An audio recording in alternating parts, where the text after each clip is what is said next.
Assalamualaikum, Ustaz. I would like to ask a question. If there are certain scientists out there whereby when they try to make scientific discovery, they tend to deviate from what the Quran has said and they couldn't find the right answer and it might go against what we believe in, that is Islam and that everything has been created by Allah. What would you advise on that, thinking that we are all students and we might be the future scientists?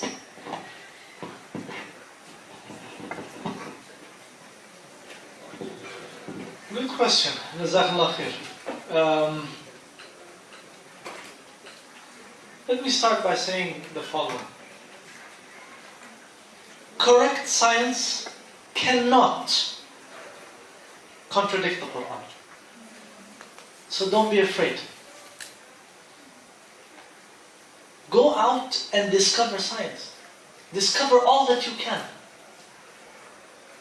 But if you see that something is clearly contradicting the Quran, you know there's a mistake. Use it as a guide. And reanalyze your information, your results. Right? But correct science will never contradict the Quran. So go into science with a full heart. Don't worry. Even if, it seems that something may not be correct, but if you are doing proper science, and this is what it seems to prove, go with it. Because again, I say, it may not be clearly and unequivocally against the Quran. You see what I'm saying? Only if it is clearly against the Quran, you know there's a mistake. Either in that science or in your understanding of that verse or of the Quran. As an example, the issue of the spherical shape of the earth, or the oval shape of the earth. Scientists thought that the earth is flat. And maybe there are still people today saying that the earth is flat. And maybe because of the way we were interpreting the Quran, we thought the Quran is saying the earth is flat. But when that happens, you need to be careful. You need to revisit your understanding and your interpretation of the Quran, and you need to reanalyze your results, your experiments, the science that you are producing. You see what I'm saying? Be careful with the issue of contradiction.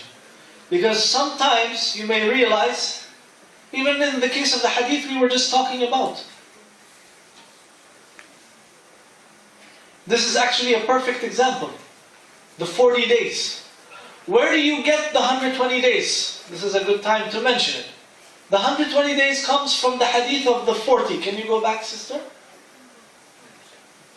The rest of that hadith, Prophet Muhammad ﷺ tells us that all of your creation, all of the components of your creation come together in 40 days. The rest of the hadith says, then it will be in that, like that. ثم يكون في ذلك مثل ذلك. These pronouns we did not understand properly. So what did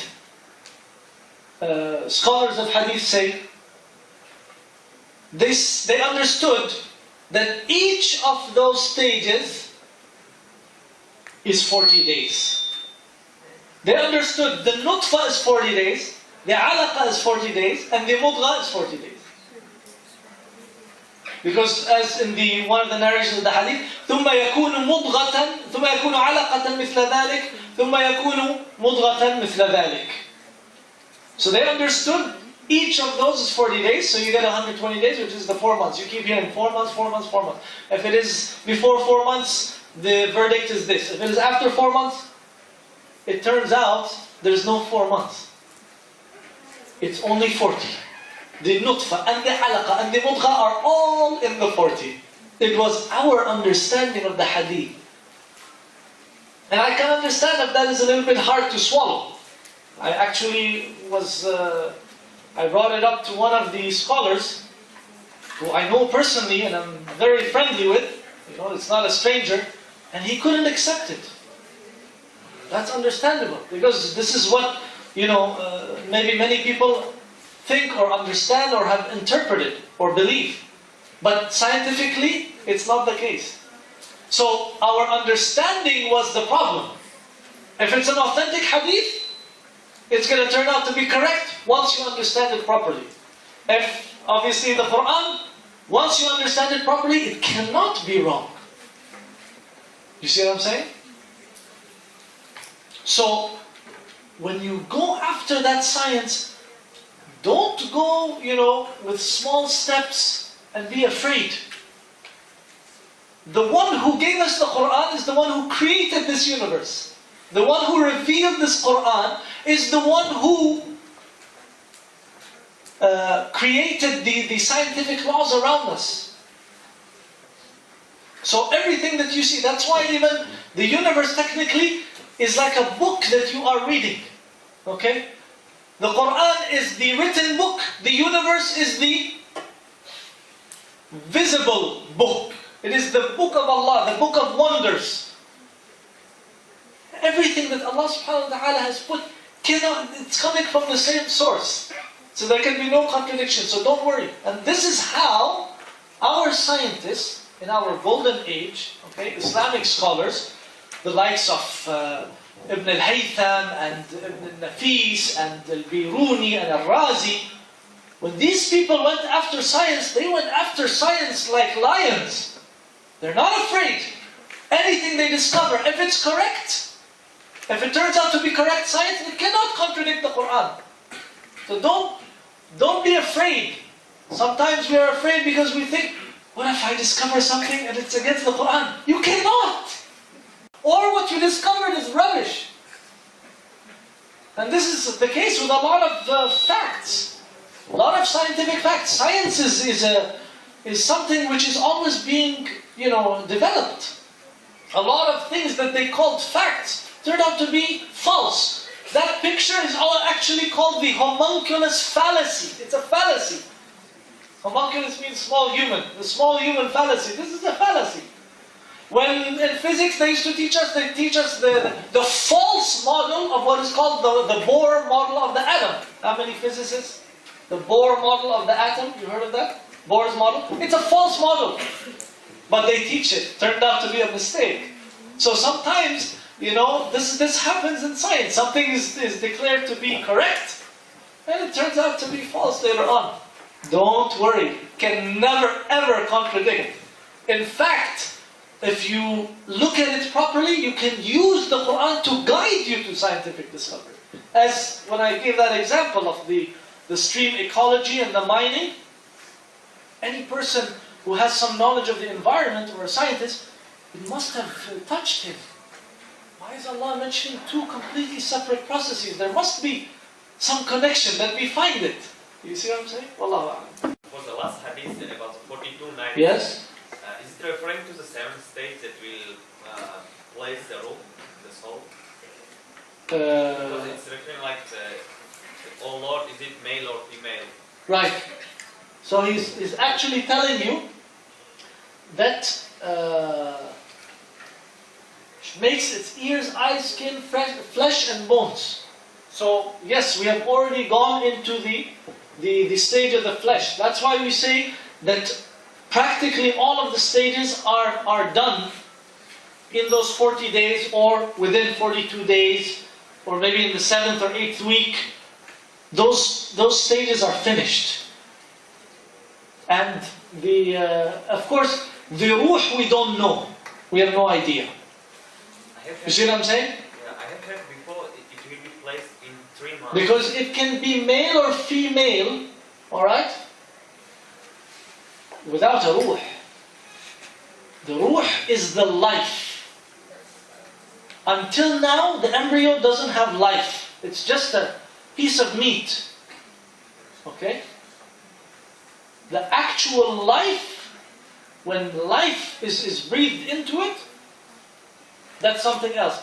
How long that is, we have no idea, nor can we measure it. You see what I'm saying? Wallahu a'lam. What about 3 months? I have heard before that.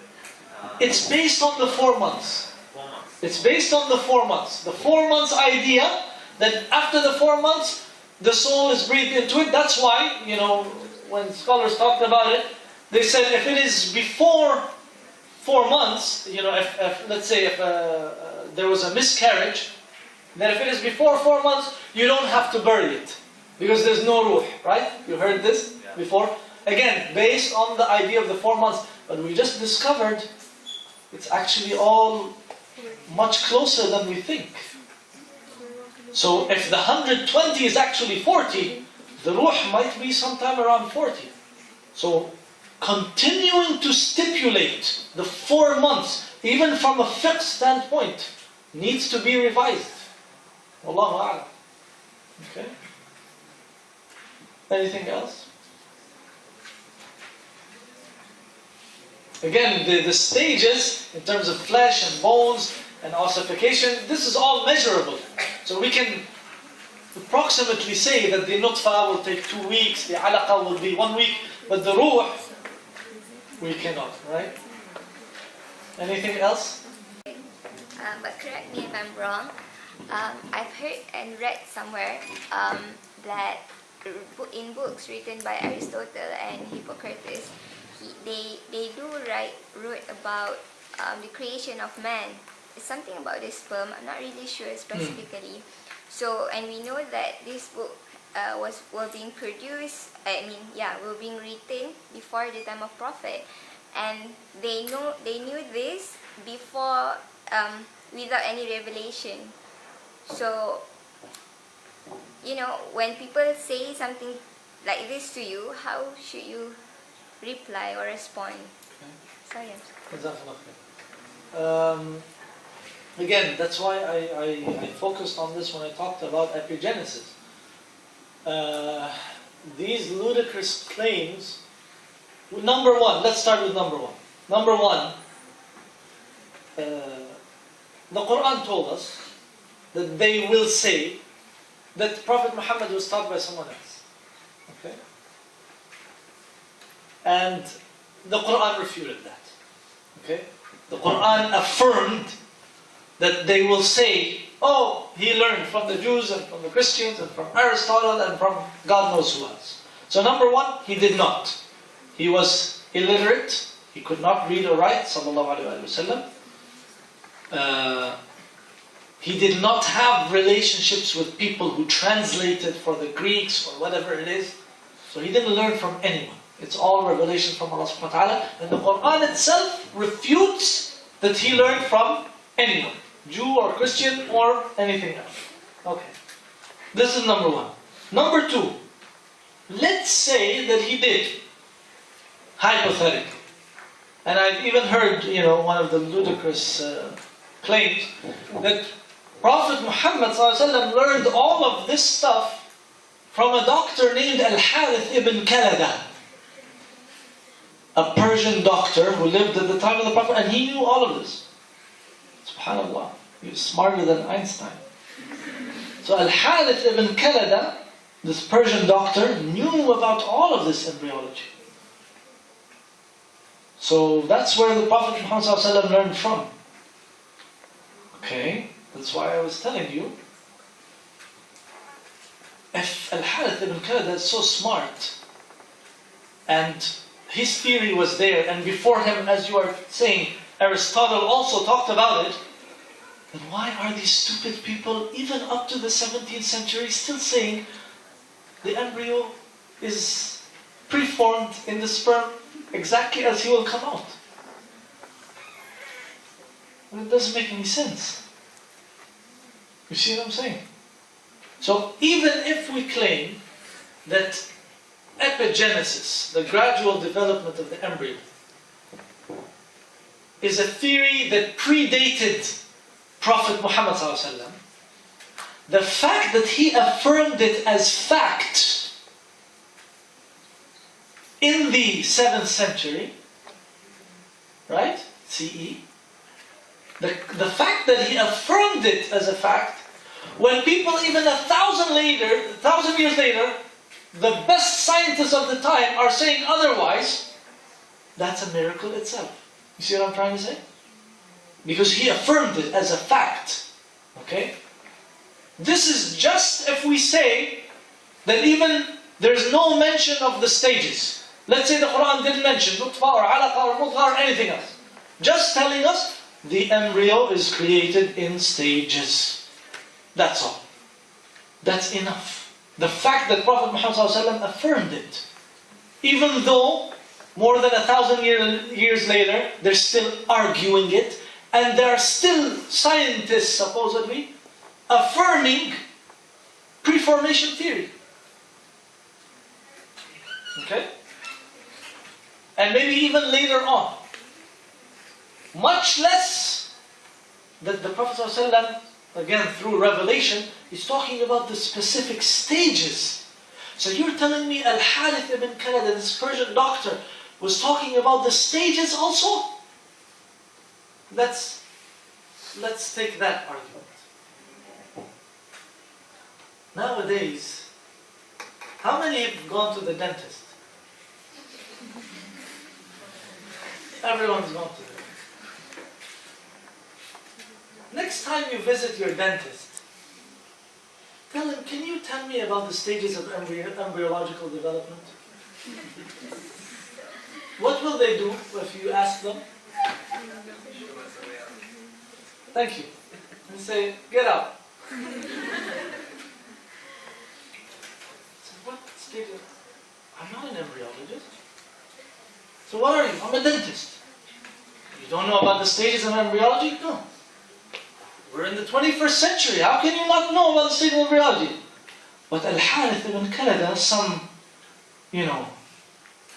general practitioner going around using maybe some, creams and other things, knew about the stages of embryological development. It's brilliant. Brilliant, isn't it? Brilliant, these people that are saying, this Persian doctor knew about these stages when, someone who is specialized now, specialized in ear, nose and throat, go to your ENT and tell me about the stages of embryology. In the 21st century, with all of this knowledge, with the internet, one of those doctors may not be able to tell you anything. But a doctor in the 7th century knows the details of embryology. Give me a break. You see, does it make sense now? You see how ludicrous that claim is? Even if there was such a doctor, and by the way, Wallahu A'lam, the Prophet Muhammad ﷺ did not interact with this Harith bin Kalada, but even if he did, to claim that he knew all of this stuff and he taught the Prophet is just absolutely crazy. Does that answer your question?